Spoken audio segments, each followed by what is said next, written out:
all of nature, if we still have some left, is represented and representative of divine light, unformed, universal light.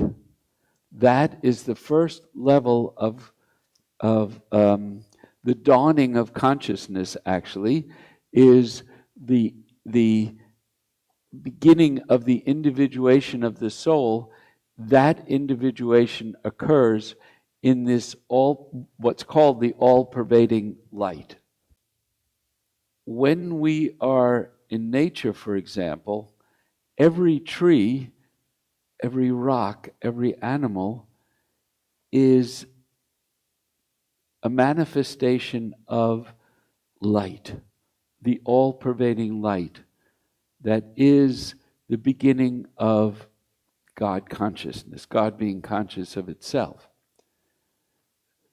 As that light is reflected in the heart of these human beings, which is what we are, it is less aware of its all-pervading nature and more aware of its individuation. So each of us has, so to speak, I'm not going to repeat what I've said for the last 2 or 3 days, each of us has a soul, and yet it is both to the glory of God that we can connect with our soul, and it is also to the glory of God if we connect with soul, which is all-pervading light. This helped me to understand the spiritual path. When I would see everything having a soul, in a way, it takes me away from the experience of the what did Paul Brunton used to call it? The oversoul. So I didn't explain that, and I think it's actually helpful. Why do we feel such power, such joy, some of us, when we walk in nature? Because, and that's why Inayat Khan said, there is one holy manuscript. Remember this? The holy manuscript of nature, the only scripture that can enlighten the reader. And there's deep meaning in this. Enlighten, because in nature we actually can more easily experience the all-pervading light.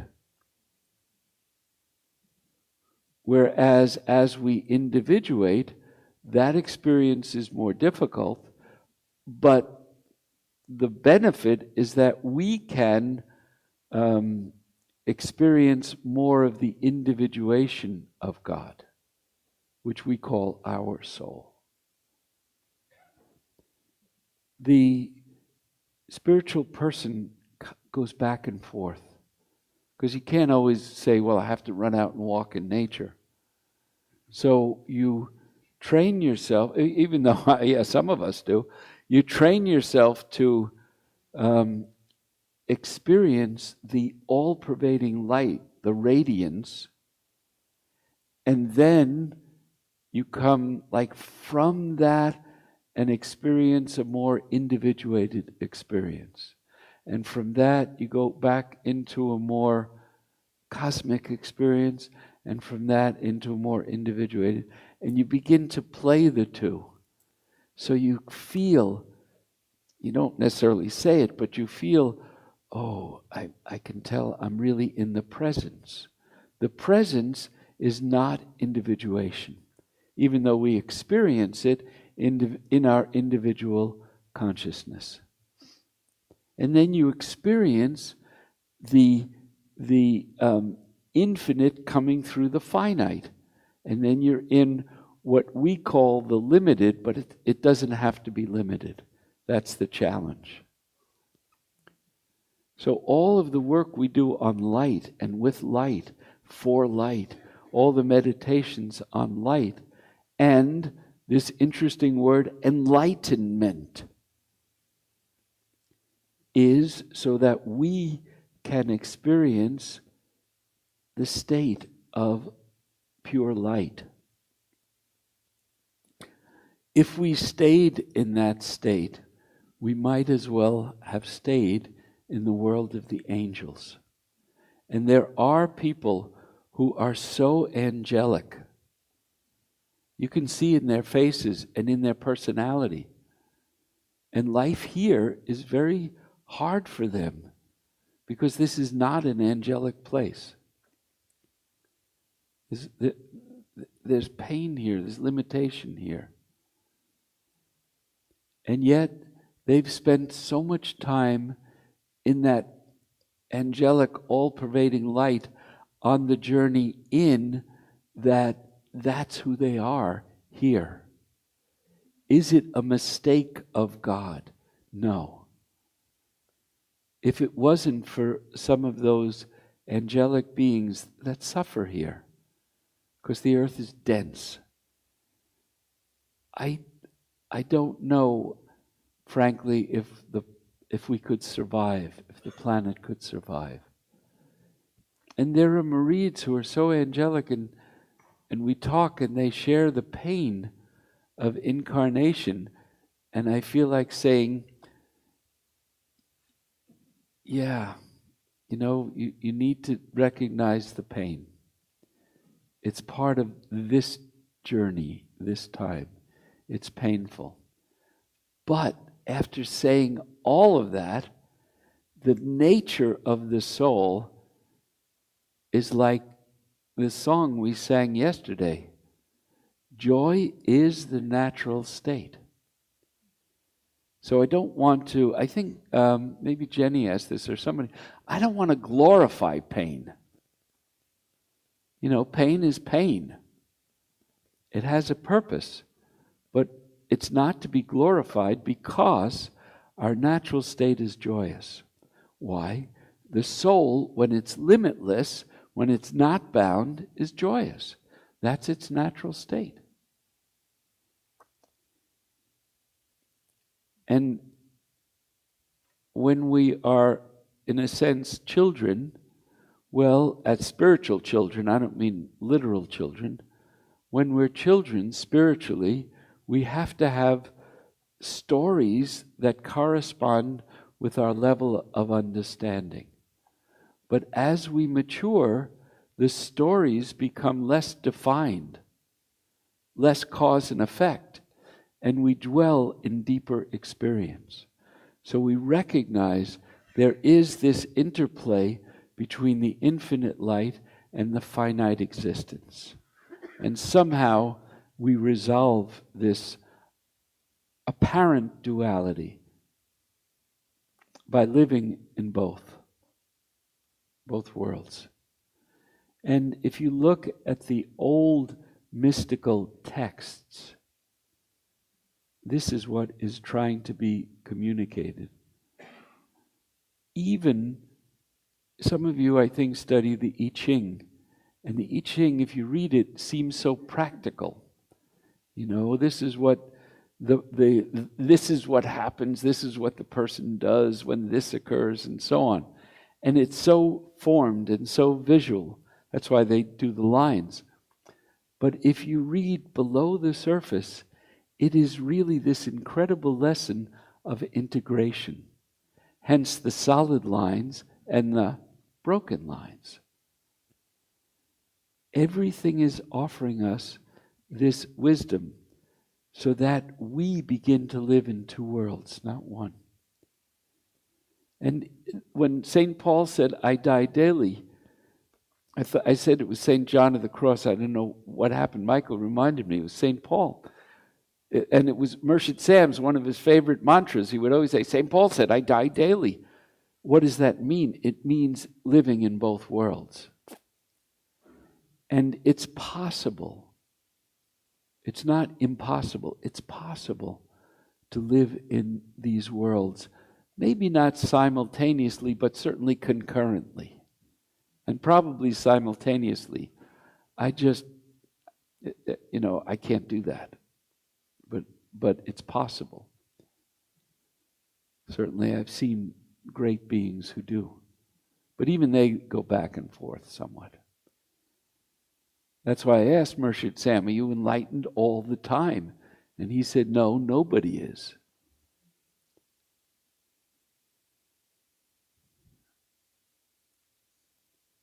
And if you want a visual representation of this all-pervading light, if you look at an infant, newborn, they really, really are incarnations of that. As they grow, and it happens quickly, as they grow, they become aware of their own senses. But when they first come, there is no awareness. There's no self-awareness. As they grow, they connect with their own senses and realize they're hearing, they're seeing, and so on. It goes in that order. It goes in their hearing, they're seeing, they're smelling, they're touching. They're tasting, and then touch is the last. So if they came here and identified with those senses upon birth, they couldn't stay here. We couldn't stay here. It's way too overwhelming. So the infinite wisdom of the universe for human beings has us connect slowly with these senses. Didn't you ever wonder how that horse gets born and just hops up and trots off? And we have to take, a year till, oh, look, they're walking. They have one foot in front of the other. And yet these animals, nothing to it. Well, because we have a different identification with our senses. They represent something different to us because we fully are in memory of that world of pure light when we first come. And that's why babies cry. Because they are aware, not that they're not in that world, there is no self-awareness, but the general awareness that this is not that. And then the purpose of life becomes apparent, to connect this and that. We don't always do it, but it's a wonderful goal.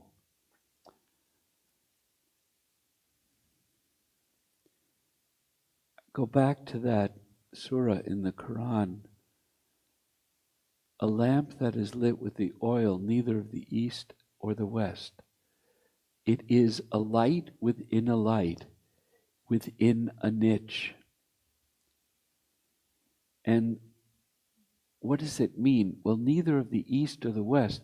The east, the Orient, represents the pure light, the oneness, so to speak. Wisdom. The West represents materiality. Same in Native Americans.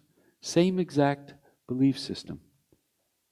North represents the spirit, South represents the emotions, East represents the light, the Orient, West represents the body. And a light within a light means we can experience the first level, the reflected light. We see it. What you're seeing here is light reflecting off this. You're not seeing this. This is a jar of honey. And there is light being reflected off it, and that's what you see.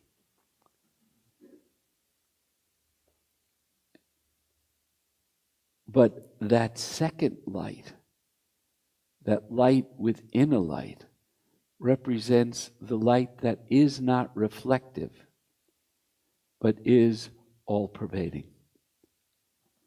And the second light has no direction, because it's all directions. And in my imagining, the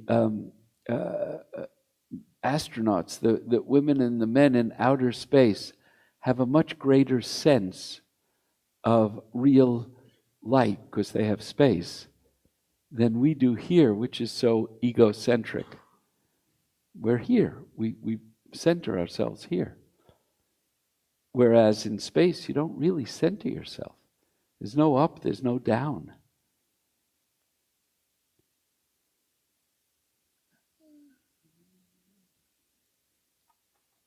I always look at people who are weightless because they're in space, and I think, what a great message.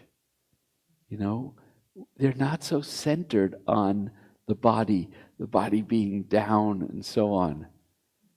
And it's freer. And I like Elon Musk and others who they want to get everybody into space. Well, great. You know, great. Because it's very limiting here and difficult to experience the light.